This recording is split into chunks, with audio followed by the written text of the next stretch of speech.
Hey, morning, y'all. I think about the same stories from Scripture a lot. And one of them is the rich young ruler. And this guy who came to ask Jesus how he could inherit the kingdom of heaven. And Jesus, says, just keep the commandments. He says, well, I've done that. And he says, well, there's one more thing I want you to do then. I want you to go sell everything you own, give the money to the poor, and follow me. And the rich young ruler walks away with his head hung. And it's easy to say, well, God doesn't like money, or God doesn't want us to be rich, or all these different things. But I think there's a bigger thing that we need to pay attention to in this story. And that's this. Jesus cared more about that man's heart than he did about his actions. See, the man had been keeping the 10 Commandments for years. He'd been doing all that, but he had been doing it just to do it.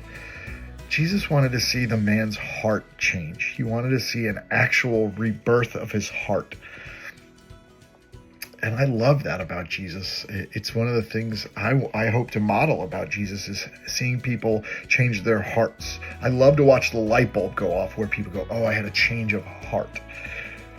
I think a lot of times as Christians, we want so badly for people to know Jesus, but we get more wrapped up in them changing their behaviors and their habits than changing their hearts.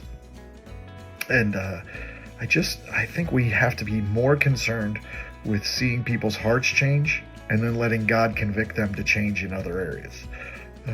That's what we need to be concerned with, is them coming to know Christ in such a deep level that they want to change to be more like him, to respond to his grace, but not because they think they have to, but because they want to through a heart change.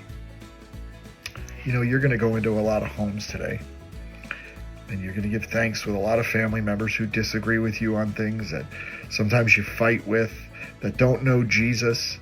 And my encouragement to you today is this: be so concerned with loving them like Christ that you see their hearts change.